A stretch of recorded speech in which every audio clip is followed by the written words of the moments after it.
I almost drank it. That's the part that still wakes me up at night. If I hadn't hesitated for half a second, I wouldn't be here telling this story. Hi, my name is Margaret Maggie Holloway, and I'm 72 years old. I never thought I'd be the kind of woman writing a confession like this on the internet, but after what my own daughter did to me on Christmas morning, I need someone, anyone, to hear it. I'll start at the beginning, because that's where the rot was hiding. Christmas had always been my holiday. Even after my husband Tom died 12 years ago, I kept the rituals alive. Same artificial tree I'd had since the late 90s. Same chipped porcelain nativity set. Same cinnamon rolls from a can because Tom used to joke that anything homemade tasted too healthy for Christmas. I lived alone in the small house we bought when our daughter Emily was 5, the one with creaky floors and a bay window that never quite sealed right. It was old, but it was mine. Paid off. Safe. Or so I thought. Emily had insisted I spend Christmas with her this year. She said it like it was a favor she was doing for me. "You shouldn't be alone at your age, Mom," she'd said over the phone, her voice clipped, efficient, the way it got when she was already annoyed. "Just bring an overnight bag. I'll take care of everything." That should have been my first warning. Emily is 43, successful, sharp, the kind of woman who never wastes words and never forgets a slight. We haven't been close in years, not since I refused to co-sign a loan for her second husband's business venture. She'd never forgiven me for that, even after the man disappeared with half her savings. Still, she called more often lately, asked questions about my health, about my will, about whether the house was still in good condition. I told myself she was just being practical. Her house was spotless when I arrived, too spotless. No clutter, no warmth, the kind of place that feels staged, like no one really lives there. Christmas decorations were minimal, white lights, silver ornaments, a faint smell of pine-scented cleaner instead of a real tree. Her husband Mark barely looked up from his phone when I walked in.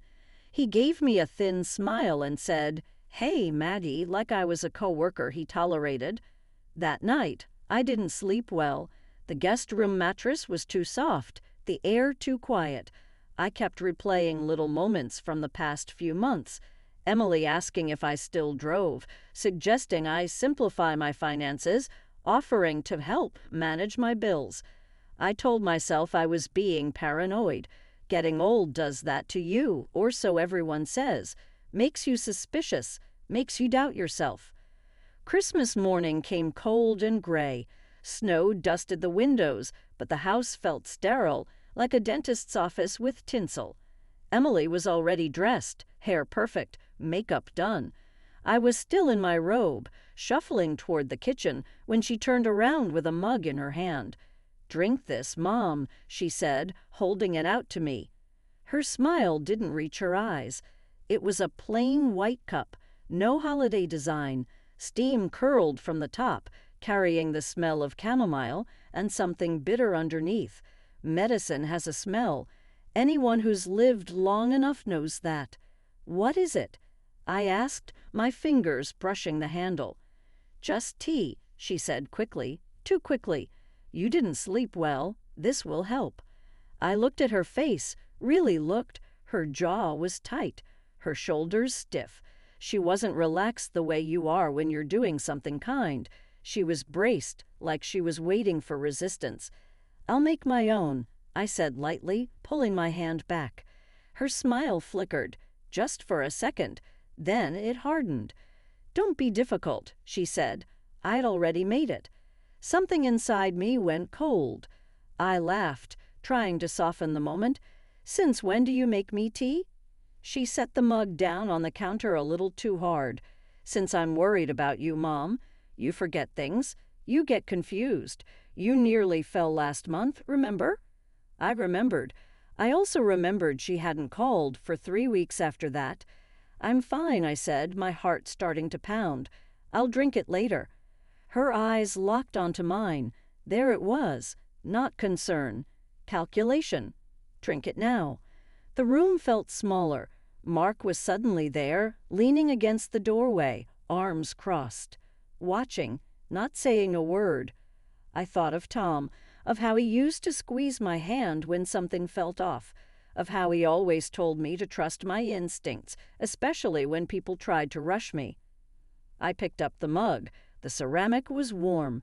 My hands were shaking, though I tried to hide it. "What's really in this, Emily?" I asked quietly. She exhaled sharply. "You're being dramatic." That's when I knew. I set the mug down and said, "I'm not drinking it." Silence. Heavy. Crushing. Emily's face changed. The polite mask dropped completely. "You have no idea how hard this has been," she snapped. "Do you know what it's like taking care of you? Worrying all the time?" "I take care of myself," I said, my voice steadier than I felt. She laughed. A short, humorless sound. "You think you do." Mark finally spoke. "Maggie, this doesn't have to be a big deal." I stared at them, at my daughter, at the man she chose over and over again. "What did you put in the cup?" Emily didn't answer. She picked it up, walked to the sink, and poured it out. The liquid swirled down the drain, cloudy and pale. "You just ruined Christmas," she said flatly. I didn't stay long after that. I packed my bag while she stood in the doorway, arms crossed, tapping her foot. No apology, no explanation. Mark drove me home in silence, the heater blasting, the radio off. When we pulled into my driveway, he didn't even wait for me to close the door before driving away. I stood there in the cold, keys shaking in my hand, my house suddenly feeling like the only safe place left in the world. That night, I couldn't stop thinking about the cup, about what might have happened if I'd been more tired, more trusting, more eager to please my daughter. The next morning, I called my doctor, then a lawyer. I found out a lot of things in the weeks that followed, about petitions, about evaluations, about documents Emily had already filed, just in case, about how close I'd come to losing more than my freedom. People think revenge has to be loud, angry, explosive. Sometimes it's quiet, methodical, legal. And sometimes it starts with refusing to drink the tea. The thing people don't tell you about betrayal is that it doesn't explode all at once. It seeps. It stains everything retroactively. After Christmas morning, every memory of Emily started rearranging itself in my head, like old photographs curling at the edges, revealing what was always there. I didn't sleep for days. I'd lie in my bed staring at the ceiling fan, listening to the familiar tick of the hallway clock, replaying the way her hand had hovered while I held that cup. Not shaking, not unsure, steady, determined. That steadiness scared me more than anger ever could. On the third morning, I finally called my doctor, Dr. Levin. I didn't tell him everything at first. I said I felt off, that I was anxious, that something had happened with my daughter. He listened in that careful way doctors do when they're trying to decide whether to worry with you or about you. "Did you ingest anything unusual?" he asked. "No," I said, "but I think someone wanted me to." There was a pause. Papers rustled. His voice changed just slightly. "Maggie, I want you to come in today." Sitting in that exam room, wrapped in crinkly paper, I felt ridiculous, like I was accusing my own child of something unspeakable with nothing but a bad feeling to back it up. But Dr. Levin didn't laugh. He didn't dismiss me. He asked questions, detailed ones, about Emily's recent behavior, about legal paperwork, about whether anyone had suggested I might be confused or forgetful. "Yes," I said, "she has." He nodded slowly. "That's important." After the exam, after blood work that came back clean, he leaned back on his stool and looked me straight in the eye. "Maggie, has your daughter mentioned guardianship?" The word hit me like a slap. "No," I said. Then, quieter, not directly. He sighed. "I've seen this before. Adult children sometimes convince themselves they know what's best. Sometimes they want control. Control. Such a polite word for theft. That afternoon, I called a lawyer whose number I found scribbled on an old church bulletin. Her name was Denise Carter. Her voice was warm but sharp, like a knife wrapped in velvet. She asked me to come in the next day. Denise didn't interrupt while I told her about the cup, about the questions, about the forms Emily had mailed just for review. When I finished, Denise folded her hands and said, "Your daughter was laying groundwork." "For what?" I asked, though I already knew. "To declare you incompetent, to gain conservatorship, control your finances, your home, your medical decisions." My mouth went dry. Without my consent? She'd need evidence, Denise said. Doctors, testimony, incidents. I thought of the tea, the timing, Christmas morning. What if something had happened to me? Denise's jaw tightened. Then she would have had an incident. That was the moment something inside me hardened, not into rage, into clarity. Over the next few weeks, I learned how close I'd come to losing my life as I knew it. Denise pulled records, requests Emily had made, inquiries she'd filed, quiet conversations she'd already started. She told people I was declining, that I was prone to confusion, that she was worried for my safety. The irony was almost funny. Almost. I started documenting everything, every call, every message, every time Emily tried to check in. She left voicemails that sounded sweet on the surface but carried little barbs underneath. "Just want to make sure you're okay, Mom." Pause. "You didn't forget to take your meds, did you?" Another pause. "You know, people are starting to worry." People. Always vague, always imaginary. I stopped answering. Instead, I made changes, quiet ones. I updated my will. I set up a trust. I granted medical power of attorney to my sister Helen, who lives 2 states away and has never once tried to manage my life. I locked down my accounts so no one but me could access them. Denise moved efficiently, like a woman who had seen too many families eat their own. Then came the knock. It was a Tuesday afternoon, raining lightly, the kind of rain that makes everything look sadder than it is. I was drinking coffee at my kitchen table when someone knocked, firm and official. When I opened the door, a woman stood there holding a clipboard, a badge clipped to her coat. "Margaret Holloway?" she asked. "Yes." "I'm with Adult Protective Services." My heart thudded once, hard, but I didn't step back. I invited her in, offered her coffee, watched her eyes scan my home, the clean counters, the organized shelves, the framed photos on the wall. She asked me questions, simple ones. Who was the president? What year it was? How I managed my finances? I answered calmly, truthfully. After an hour, she closed her notebook and smiled apologetically. "Your daughter expressed concerns," she said. I'm sure she did. "There's no evidence you're unable to care for yourself," she said, "but I do recommend limiting stressful interactions." I almost laughed. That night, Emily called. Her voice was tight, brittle. "Why did APS visit you?" "I don't know," I said evenly. "Why did they?" Silence crackled on the line.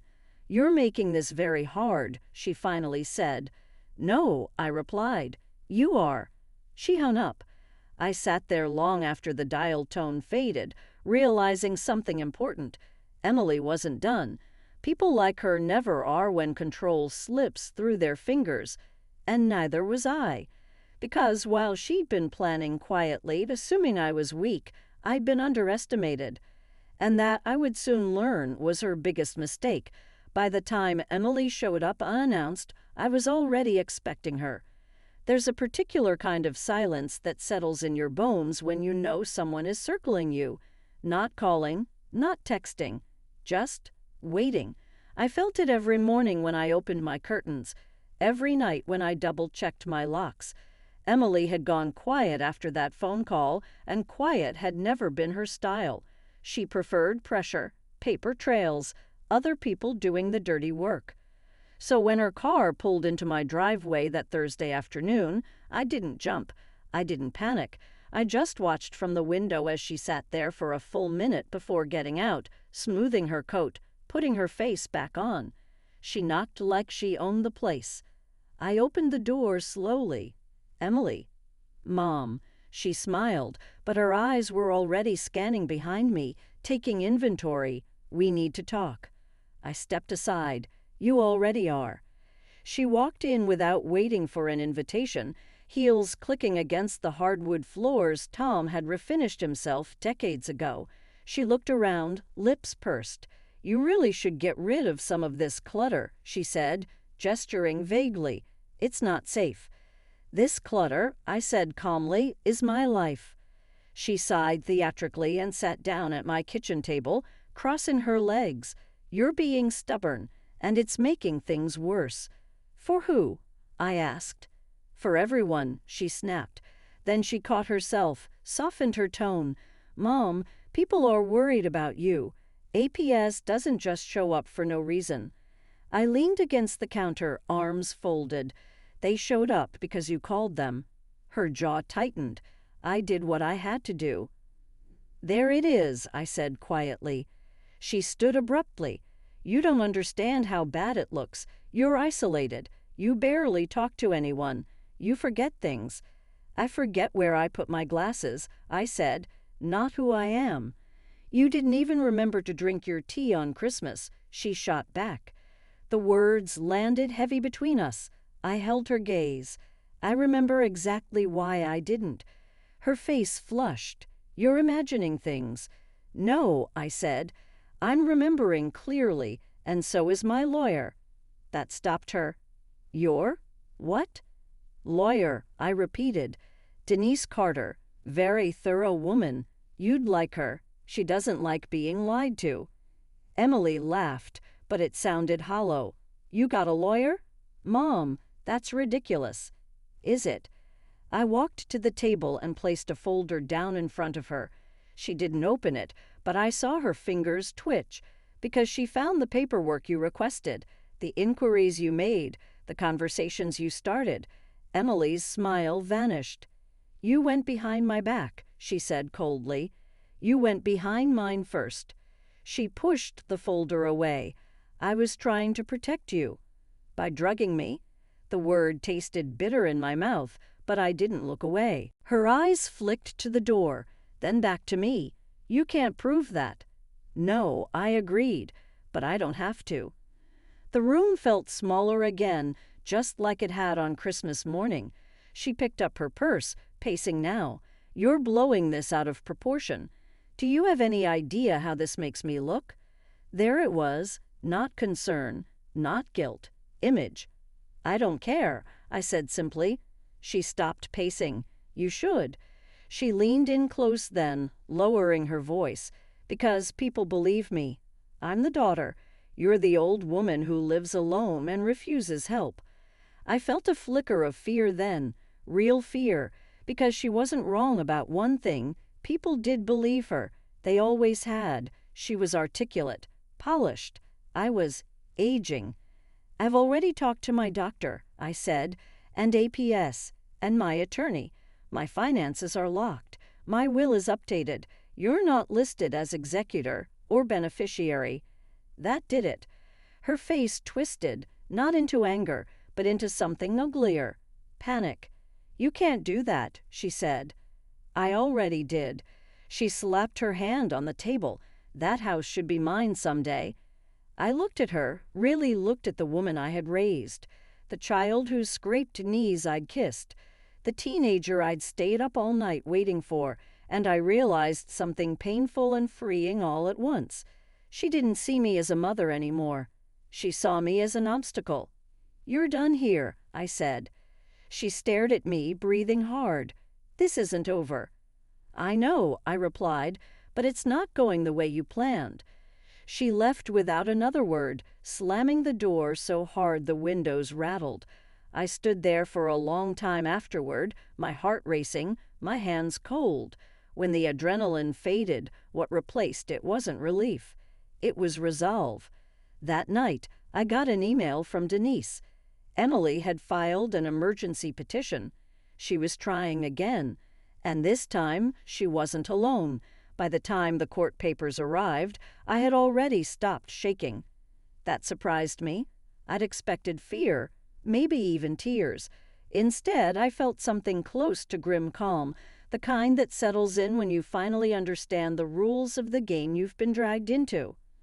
The envelope was thick, official, my name spelled correctly, which somehow made it worse. Emergency petition for temporary guardianship. Emily's signature sat at the bottom like a challenge. I sat at my kitchen table, the same one where she'd slammed her hand days earlier, and read every word slowly. She claimed I was confused, emotionally unstable, at risk of harming myself through neglect. She cited my refusal to accept medical assistance and my paranoid accusations. She even mentioned Christmas, carefully worded, framing my refusal to drink the tea as evidence of delusion. I laughed then, a dry, cracked sound that startled me. So this was the story she was telling. Denise arrived an hour later, coat still damp from the rain, eyes sharp as ever. She didn't waste time on comfort. She read the petition, nodded once, and said, "She's pushed this too fast." "Is that good or bad?" I asked. "For her," Denise said, "bad. For you, potentially very good." She explained it patiently. Emergency petitions are meant for immediate danger, hospitalization, dementia diagnosis, police reports. Emily had none of that. What she did have, however, was confidence and someone backing her up. "That's what worries me," Denise said, tapping the paper. "She names a witness." I leaned forward. "Who?" Denise looked at me. "Your neighbor, Paul Richards." I felt like the air had been sucked out of the room. Paul, kind, soft-spoken Paul who'd lived next door for 8 years, who brought my trash cans in when it snowed, who once fixed my porch step without me asking, who checked in just to make sure I was okay after Tom died. "I don't understand," I said. "Why would he?" "Emily's been laying groundwork," Denise interrupted gently. "People don't do this alone. They build credibility." The memories shifted again. Paul asking if I'd eaten. Paul commenting on how quiet my house was. Paul mentioning Emily had called him out of concern. I felt sick. 2 days later, the hearing came faster than I expected. Denise told me to dress nicely but comfortably. "You don't need to look young," she said. "You need to look yourself." The courtroom smelled like old wood and stale coffee. Emily was already there when I arrived, seated beside Mark and Paul. She wore a soft blue sweater, hair pulled back loosely, the picture of a worried daughter. Paul wouldn't meet my eyes. I sat beside Denise, my back straight, hands folded in my lap. When Emily spoke, her voice trembled just enough. She talked about love, about fear, about sleepless nights worrying I'd fall or forget the stove. Paul testified next, saying he'd noticed me becoming more withdrawn, easily agitated, suspicious. I listened quietly, my heart pounding, my face still. Then it was my turn. Denise asked me simple questions first: my name, my age, where I lived. I answered clearly. Then she asked about my finances, my daily routine, my health. I spoke plainly, no drama. I saw the judge watching me closely. Finally, Denise asked, "Margaret, can you tell the court what happened on Christmas morning?" The room went silent. I told them about the cup, about Emily insisting, about the smell, about the way she'd ordered me to drink it. I didn't accuse. I didn't speculate. I just described. Then Denise did something Emily hadn't expected. She presented records, phone logs, emails. A timeline showing Emily's inquiries began before Christmas. A statement from Dr. Levin affirming my mental competence. A report from APS closing the case with no findings. And finally, an affidavit from a pharmacist, an old friend of Denise's, explaining how certain over-the-counter sedatives dissolve easily in tea and can cause confusion in older adults. Emily's face drained of color. Paul shifted uncomfortably. Mark stared at the floor. The judge leaned forward. "Miss Holloway," she said to Emily, "did you put anything in that cup?" Emily swallowed. "No." "Did you encourage your mother to drink it immediately?" "Yes," Emily said, "because she needs help." The judge sighed, the sound heavy with disappointment. "This petition is denied." The gavel came down softly, but the sound echoed in my chest. "Denied?" Emily stood abruptly. "This isn't over," she snapped, no longer bothering with the mask. The judge's eyes hardened. "Ms. Holloway, you are dangerously close to abusing this system." That was the moment I knew something had shifted. Outside the courtroom, Paul tried to speak to me. I walked past him without stopping. Emily didn't say a word. Her jaw was clenched so tightly I thought it might crack. At home that night, I sat alone in my living room, the house quiet and familiar. I should have felt victorious. Instead, I felt sad, because winning meant accepting a truth I'd avoided for years. My daughter wasn't trying to save me. She was trying to erase me.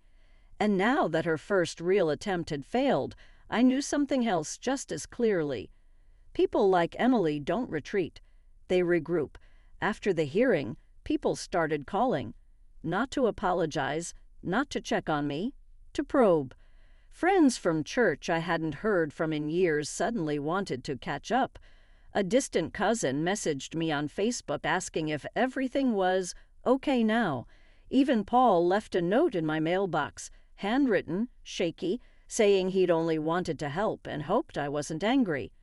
I didn't respond to any of them, because Denise was right. Emily hadn't retreated. She was testing the perimeter, looking for a weak point. It came 3 weeks later, disguised as kindness. I was folding laundry when the doorbell rang. Through the peephole, I saw a woman in scrubs and a man holding a clipboard, Home Health Agency logo stitched neatly on her chest. "Mrs. Holloway," the man asked when I opened the door, "we're here for your intake assessment." "I didn't schedule one," I said. He smiled politely. "Your daughter did." Of course she did. I didn't slam the door. I didn't raise my voice.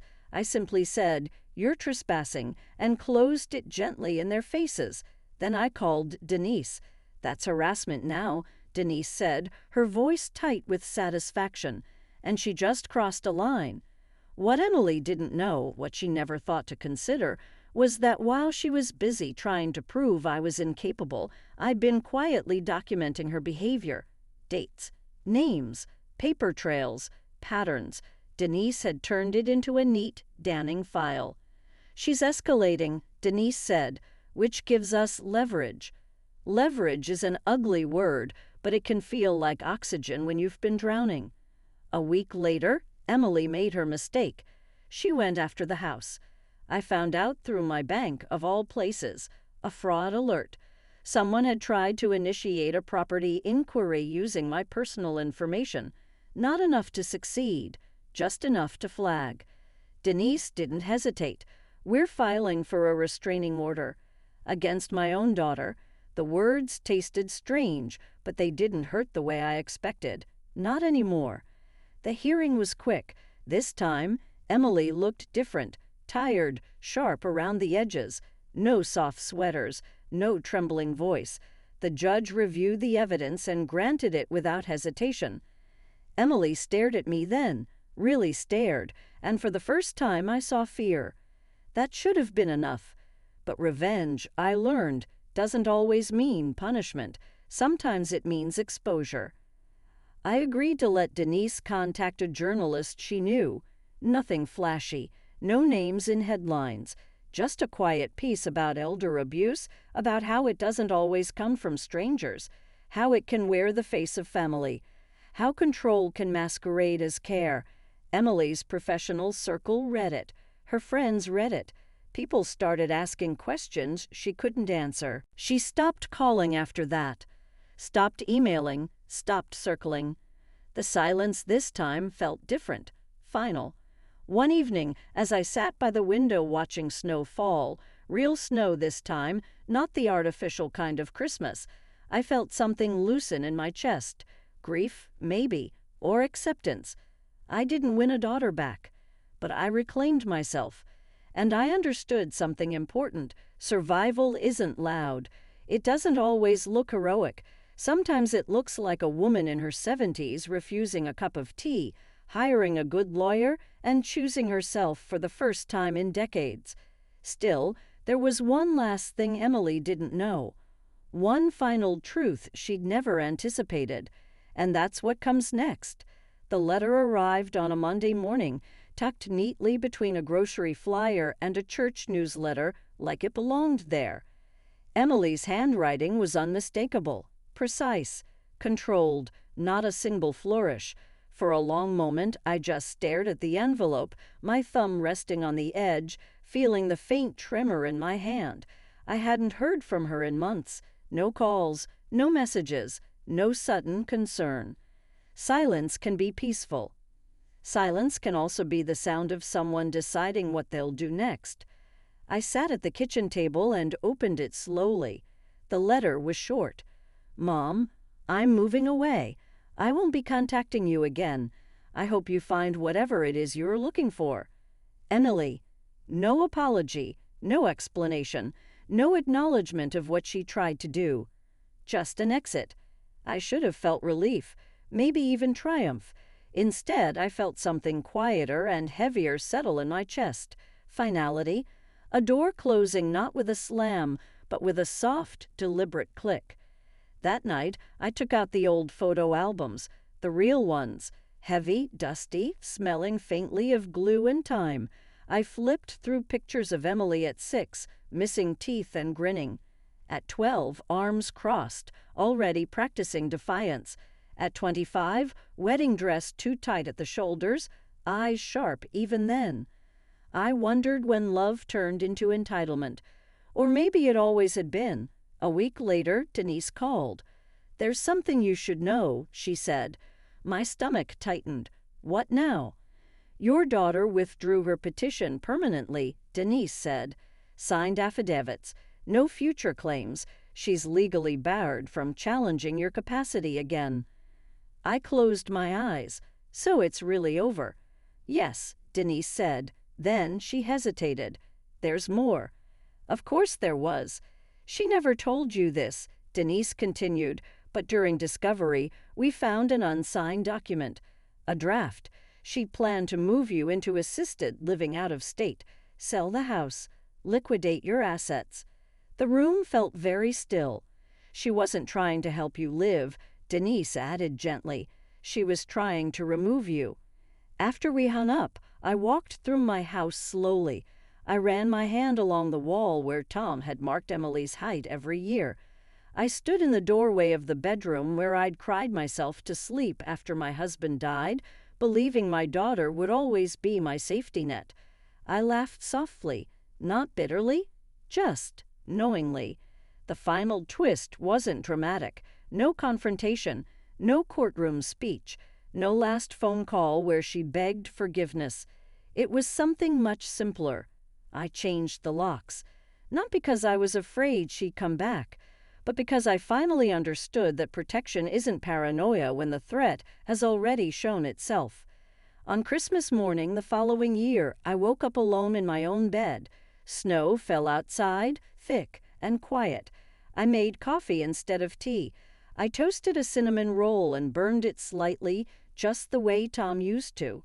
I sat by the window and watched the world move without me needing to control it or be controlled by it. People like to say old age makes you weak. They're wrong. It strips away illusions. I survived because I trusted a feeling, because I paused, because I didn't drink the cup my daughter handed me when she said, "Drink this, Mom," and something felt wrong. That pause saved my life. And in the end, it didn't just save me from losing my home or my freedom. It saved me from disappearing quietly while someone else wore my love like a costume.